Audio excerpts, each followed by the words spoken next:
Hey guys, मैं एक बार फिर से आप सबके सामने हाथ जोड़ के अपने चैनल पे आप सबका स्वागत करता हूँ।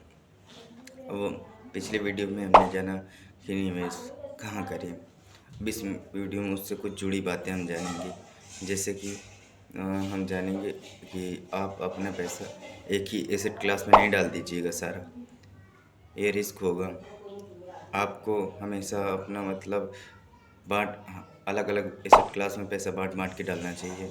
जैसे कि इस इस इस प्रोसेस को हम लोग उसमें कह देते हैं एसेट एलोकेशन, अलग अलग एसेट को बांटने का। ठीक है, अभी जैसे कि हम उदाहरण के तौर पे समझते हैं, जैसे मान लीजिए किसी का उम्र 23 से 25 साल है। ठीक है, तो उसका मतलब रिस्क लेने का क्षमता ज़्यादा है, क्योंकि उसका उम्र अभी कम है। ठीक है, तो उसको निवेश करना चाहिए, जैसे जो उसका कैपिटल हो उसका लगभग 70% इक्विटी में अपना डाल दे, और जो उसका फिर बचा 30% में 20% जो है वो अपना उसमें डाल दे बुलियन में, मतलब कि कमोडिटी में, और फिर उसके बाद फिक्स इनकम टूल में डाल दे। ऐसा बांट के डाइवर्सिफिकेशन हो जाएगा, पोर्टफोलियो बन जाएगा। और अभी मान लीजिए जो रिटायरमेंट एज का व्यक्ति है, जो रिटायर हो चुका है, तो उसका रिस्क लेने का क्षमता बहुत कम है, क्योंकि उसका एज बहुत ज़्यादा हो चुका है। अगर उसका पैसा डूब गया तब वो क्या कर लेगा, कुछ नहीं कर पाएगा, है ना। इसलिए उसको मतलब उसको ऐसा करना चाहिए, जैसे उसका कैपिटल है उसको 70% जो है उसका फिक्स इनकम टूल वाले उसमें ऑप्शन में करना चाहिए। कोई भी ऑप्शन ले ले अपना, कुछ भी ले ले, फिक्स डिपॉजिट ले ले, कुछ भी ले ले, लेकिन और उसके बाद फिर जो उसका बचा 30% वो अपना 20% कमोडिटी में कर दे और 10% फिक्स इनकम टूल में कर दे। तो उसका इस तरह डाइवर्सिफिकेशन उसका हो गया। अब हम निवेश से पहले जुड़ी कुछ बातें हम जानेंगे। ठीक है, जैसे कि जितना रिस्क उतना रिवॉर्ड, मतलब रिस्क मतलब जोखिम और रिवॉर्ड मतलब मुनाफा। ठीक, ये एक दूसरे के ऊपर ऐसे निर्भर होकर चलते हैं। ठीक है, अगर इसमें रिस्क ज़्यादा है तो रिटर्न भी ज़्यादा होगा, अगर रिस्क कम है तो रिटर्न भी कम होगा।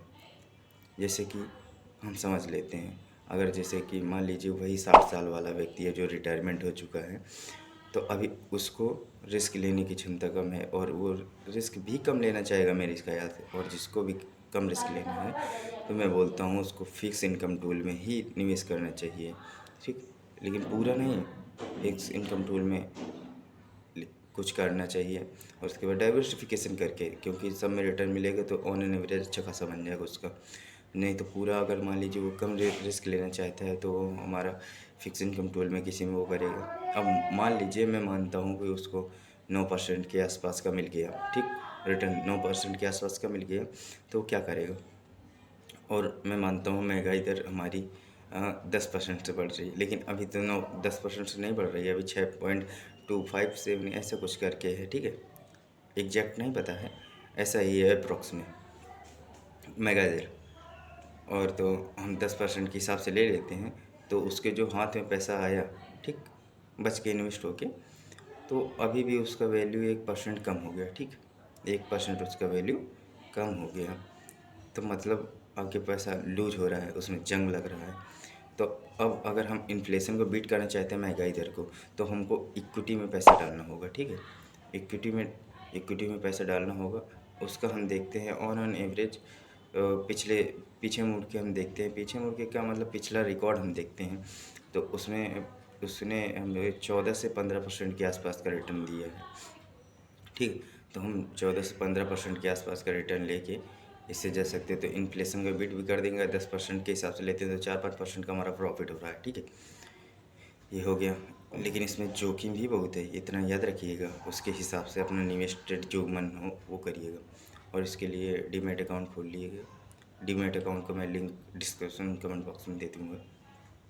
हम आगे चलते हैं और देखते हैं कि अगर हम देखेंगे रियल एस्टेट का एक ऑप्शन है, लेकिन मैं क्या बोलता हूँ, उसमें मैंने बताया था आपको पहले भी कि कठिनाइयाँ हो सकती हैं, और कठिनाइयाँ आती भी हैं।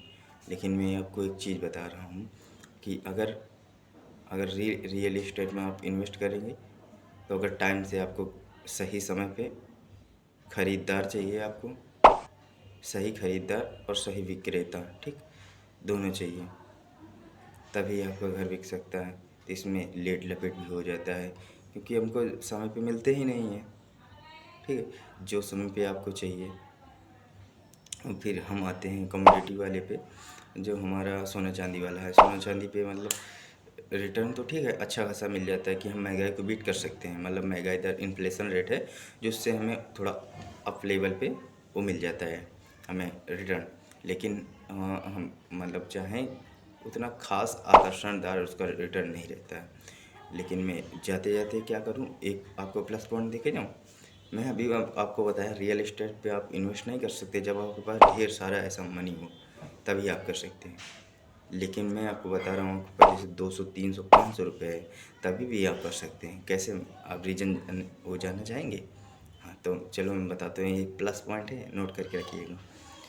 इसको हम बोलते हैं REIT, मतलब कि इसका फुल फॉर्म जानेंगे, रियल इस्टेट ट्रस्ट फंड। तो हम इसमें क्या करते हैं, जैसे कि हमारे पास 200 300 500 है, तो उसका एक टाइप का हम शेयर टाइप का लेते हैं। ठीक है, शेयर टाइप का ले लेते हैं। तो ये जो मतलब रियल इस्टेट इन्वेस्टर ट्रस्ट वाली कंपनियां जो होती हैं, ये मतलब बड़ी बड़ी कंपनियां होती हैं। उसके बाद ये रियल इस्टेट में इन्वेस्ट करती हैं, मतलब खुद का व्यापार करती हैं। तो इसमें उसमें ग्रोथ होती है, वो आपको मतलब प्रॉफिट के तौर पे मिलता है। जैसे कि मैं बताता हूँ कि आप ले लीजिए, जो उससे कमाई आती है। ठीक है, आपको दो प्रकार से उससे भी कमाई आएगी। जैसे कि मान लीजिए, जो उसका रेंटल होगा, जो किराया होगा, वो आपको आएगा। वो कैसे मिलेगा आपको, जब आप 200 300 कर रखे हैं, 200 300 का सिर्फ निवेश, तो उसमें ऐसा आएगा कि आपको उसमें डिविडेंड के तौर पे मिलेगा। ठीक है, लाइक अ शेयर, जैसे कि आप शेयर ही खरीद रखे हैं, ऐसा ही मानिए। तो उसमें लाइक डिविडेंड आएगा। और उसके बाद वो होगा जो आपका शेयर या उसका मान लीजिए प्रॉपर्टी का एप्रिसिएशन, मतलब कि टाइम टाइम जब जैसे बढ़ेगा, वैसे भी आपकी वैल्यू बढ़ती जाएगी। ठीक है, इस तरह से दो दो प्रकार से प्रॉफिट होते हैं इसमें। और मैं ये बता दूं, ये सेबी के मतलब अप्रूव है, कोई समस्या नहीं है। अगर आप रियल इस्टेट में अगर इंटरेस्टेड हैं, तो 200 300 500 हैं आपके पास, कोई बात नहीं, चलेगा। ज़रूरी नहीं आपके पास करोड़ों हों, अरबों खरबों हों। ठीक है, इतने भी चलेगा। ये आपका प्लस पॉइंट है, नोट करके रखिएगा। तो ये इसी तरह होता है। ये डीमैट अकाउंट से हो जाएगा आपको। डीमैट अकाउंट आप खोल लीजिएगा मन हो तो। ये अभी लेकिन बेसिक लेवल की जानकारी है, मैं और एडवांस पे चलूँगा कभी और। तो बस मैं अपने वीडियो को यहीं से विराम करता हूँ, और आपका यहाँ तक रुकने के लिए एक बार धन्यवाद ज्ञापित करता हूँ। और अगर ये वैल्यूबल जानकारी वैसे मैं दे रहा हूँ, लेकिन आपको भी वैल्यूबल लग रहा हो, तो लाइक कमेंट एंड सब्सक्राइब करिएगा, और बेल आइकन भी क्लिक कर दीजिएगा। अगर आपको अच्छे लग रहे हैं वीडियो, तो ऐसे ही वीडियो पाने के लिए आप बेल आइकन पे क्लिक कर दीजिएगा, जिससे कि आपको कोई भी वीडियो मिस नहीं हो।